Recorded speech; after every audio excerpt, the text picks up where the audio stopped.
கிறிஸ்துவுக்குள் அன்பானவர்களே, ஆண்டவராகிய இயேசுவின் நாமத்தில் உங்களுக்கு என் அன்பின் வாழ்த்துக்கள். கர்த்தருடைய பிள்ளைகளுக்கு முன்பாக வருகிற தடைகளை உடைத்து போட ஆயுதம் ஒன்றும் தேவையில்லை. கர்த்தருடைய பலன் அவர்களோடு கூட இருந்தாலே போதும், சகலத்தையும் ஜெயித்து விடலாம் கர்த்தருடைய பலத்தினாலே. நியாயாதிபதிகளின் புஸ்தகம் 14ஆம் அதிகாரம் 6வது வசனத்தை நாம் வாசிக்கின்ற பொழுது, அப்பொழுது கர்த்தருடைய ஆவி அவன் மேல் பலமாய் இறங்கினதினால் அவன் தன் கையில் ஒன்றும் இல்லாதிருந்தும் அதை ஒரு ஆட்டுக்குட்டியை கிழித்து போடுகிறது போல கிழித்து போட்டான். ஆனாலும் தான் செய்ததை அவனுடைய தாய் தகப்பனுக்கு அறிவிக்கவில்லை என்று. அன்புக்குரியவர்களே, அவ்விடத்திலே சிம்சோன் எதற்காக உருவாக்கப்பட்டார் என்று தியானித்தோம். எதற்காக? அடிமைத்தனத்தில் இருக்கிற இஸ்ரவேலர்களை பெலிஸ்தரின் கையிலிருந்து மீட்டு கொண்டு வருவதற்காகத்தான் சிம்சோன் படைக்கப்பட்டார், பலசாலியாக. அந்த பலன் கர்த்தர் அவரை உருவாக்கின பொழுதே அவருக்குள்ளே வைத்திருந்தார் என்று பார்க்கிறோம் இல்லையா? இப்பொழுது திம்னாத்திலே ஒரு பெண்ணை பார்த்ததும் அவளை திருமணம் செய்ய வேண்டும் என்கின்ற எண்ணத்தோடு தன்னுடைய தாய் தகப்பனுடைய அனுமதியை பெற்றுக்கொண்டு அந்த பெண்ணை பார்ப்பதற்காக திம்னாத்துக்கு கடந்து போகின்றார்கள் சிம்சோனும் தாயும் தகப்பனும். போகின்ற வழியிலே திம்னாத்தின் திராட்சை தோட்டத்தை அடைந்த அந்த நேரத்திலே ஒரு பால சிங்கம் எதிர்கொண்டு வருகிறது இவர்களுக்கு எதிராக. இப்பொழுது சிம்சோன் என்ன செய்கின்றார்? ஒரு ஆட்டுக்குட்டியை எடுத்து கிழித்து போடுகிறது போல. அவர் கையில எதுவுமே இல்லை. ஆனா என்ன இருந்துச்சு? கர்த்தருடைய ஆவியானவருடைய பலன் சிம்சோனுக்குள்ள இருந்ததுனால சாதாரணமா ஒரு ஆட்டை பிடித்து கிழித்து எறிகிறது போல அந்த பால சிங்கத்தை அவர் கிழித்து எறிந்து போட்டு விட்டார். அவர் இப்பேற்பட்ட ஒரு பராக்கிரமான செயலை செய்ததை அவனுடைய தாய் தகப்பன் அறியாதிருந்தாங்க. அன்பு ஜனமே, எதிர்கொண்டு வந்தது பால சிங்கம். ஆனால் கர்த்தருடைய பலன் அவரோடு கூட இருந்தபடியினால் அதனை மிகவும் அற்பமாக எண்ணப்பட்டு அதனுடைய பலனுக்கு முன்பதாக சிம்சோனுடைய பலன் உயர்ந்து இருந்ததை நம்ம பார்க்கிறோம் இல்லையா? இன்றைக்கு நம்முடைய வாழ்க்கையிலும் ஒருவேளை நம்முடைய பலத்துக்கு முன்பாக இன்றைக்கு அதை காட்டிலும் பலமான ஒன்று நம்ம எதிர்த்து நிற்பது போல நமக்கு தோன்றலாம் இல்லையா? அவங்க செல்வத்திலும் அவங்களுடைய ஞானத்திலும் அவங்க இருக்கிற பதவிகளிலும் நமக்கு மிகவும் உயர்வான ஒரு பலத்தோடு நம்ம அவங்க நெருக்கி கொண்டிருக்கலாம். நம்ம நினைக்கலாம், நான் ஒரு அற்பமானவன், நான் ஒரு அற்பமானவள், என்கிட்ட பணம் இல்லை, என்கிட்ட அதற்கு ஏற்ற எந்த ஒரு பேக்ரவுண்டுமே இல்லை. ஆனா என்னை எதிர்க்கிற அவர்கள் பால சிங்கத்தை போல பலன் நிறைந்தவங்க, உயர்ந்தவங்க, எல்லாவற்றிலும் பலசாலிகளா இருக்கிறாங்க.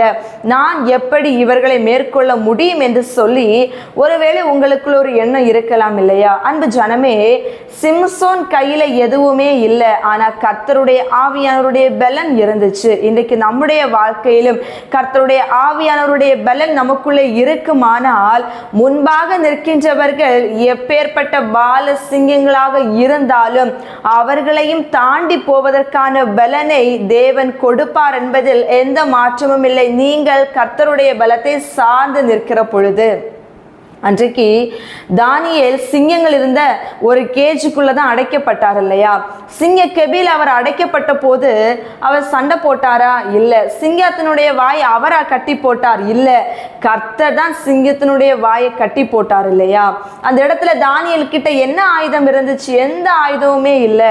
அவர் எதிர்க்கும்படியாகவும் தன்னை காப்பாற்றி கொள்ள தற்காத்து கொள்ள எந்த ஆயுதமும் இல்லை. கர்த்தருடைய விசேஷித்த ஆவி தானியேலுக்குள்ள இருந்துச்சு.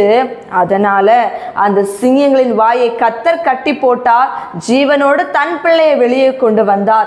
இங்கே சிம்சோன் மேல கர்த்தருடைய ஆவியானுடைய பலன் இருந்துச்சு.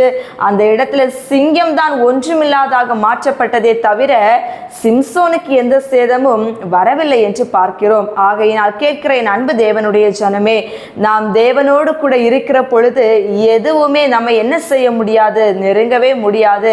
இயேசு கிறிஸ்துவின் ஊழிய நாட்களிலே அந்த தேவனால் தெரிந்து கொள்ளப்பட்ட பவுலை பாருங்க, அவர் ஒரு விஷ பூச்சி கடித்து விட்டது இல்லையா? என்ன நடந்துச்சு? அவர் இறந்தா போனார்? இல்லை, ஒன்றுமே செய்யலைங்க. அவருடைய கை வீக்கம் போடும், அவர் மரித்து போய் விடுவார்னு சுற்றிலும் நின்றவங்க வேடிக்கை பார்த்தாங்க. ஆனால் அவருக்கு எந்த சேதவுமே இல்லை. அவர் அழகா பலனோடு கூட தான் இருந்ததை பார்த்து எல்லோருமே ஆச்சரியப்பட்டாங்க என்று வேதத்தில் நம்ம தியானிக்கிறோம் இல்லையா? அதுதான் நம்முடைய தேவன். இன்றைக்கு நம்ம என்ன தெரியுமா நினைக்கிறோம்? முன்பாக நிற்கிற பலவான்களை பார்த்தும், முன்பாக நிற்கிற பெரிய மதில்களை பார்த்தும், என்னாலெல்லாம் இவங்களை என்ன செய்ய முடியாது, ஜெயிக்க முடியாது, இதை தாண்ட முடியாது, இதை பெற்றுக்கொள்ள முடியாது, இத்தோடு என் வாழ்க்கை முடிந்து போயிற்று என்று நாமே ஒரு முடிவை எடுத்து இன்றைக்கு என்ன செய்கிறோம்? கர்த்தருடைய பலனை மறந்து நம்முடைய பலனை நம்பி நிற்கிறதுனால தான் நம்ம தோற்று போறோம் இல்லையா? அன்பு ஜனமே, கர்த்தருடைய பலன் மட்டும்தான் நிலைத்து நிற்கும். நம்முடைய பலன் அது மாம்சத்தின் பலன், அது அற்று போகக்கூடியவை. நம்முடைய ஞானம் சாதாரணமான உலக ஞானம், அது மறைந்து போகக்கூடியவை. ஆனால் கர்த்தருடைய ஞானம், கர்த்தருடைய பலன் நம்மோடு கூட இருந்தால் எதுவும் என்ன செய்ய முடியாது, நம்மை அசைக்க முடியாது என்பதனை மறந்து விடாதீர்கள். கேட்கிற என் அன்பு ஜனமே, இன்று முதல் உங்கள் வாழ்க்கையிலே கர்த்தருடைய பலனோடு கூட முன்பாக நிற்கிற எவ்வளவு பெரிய பலத்தையும் கூட தாண்டி போவதற்கு அவரிடம் ஒத்தாசை கேட்டு அவருடைய பலத்தோடு கூட கடந்து போங்க. தடைகள் வந்தாலும் அதனை தாண்டி போவதற்கான உதவியை கர்த்தர் செய்வார் என்பதில் எந்த மாற்றமும் இல்லை. ஜெபிப்போமா? அன்பின் நல்ல தகப்பனே, இந்த வேளையிலும் எங்கள் வாழ்க்கையில் அநேக நேரங்களில் எங்களுடைய பலனை நம்பி நிற்கிறதுனால முன்னால் இருக்கிற பெரிய பெரிய மதில்களையும், பெரிய பெரிய பலவான்களையும், பெரிய பெரிய தடைகளையும் எங்களால் தாண்ட முடியாமல் இன்னைக்கு சோர்ந்து போய் உட்கார்ந்து நிற்கிறோம்ப்பா. நாங்களும் ஒரு சிம்சோனை போல, ஒரு தானியலை போல, ஒரு பவுலை போல கர்த்தருடைய ஆவியின் பலனோடு கூட முன்பாக நிற்கிற பெரிய தடைகளையும் தாண்டி போவதற்கு உங்கள் பலத்தினால எங்களை நடத்த வேண்டும் என்று சொல்லி, உங்கள் பலத்தினாலே நாங்கள் அவர்களை மேற்கொள்ள வேண்டும் என்று சொல்லி எங்களை முழுவதும் உங்கள் கரத்துக்குள்ளே நாங்கள் ஒப்பு கொடுக்கிறோம். உங்கள் நாம மாத்திரம் மகிமை அடையட்டும். இயேசுவின் நாமத்தில் ஜெபிக்கிறோம் நல்ல பிதாவே, ஆமென். God bless you.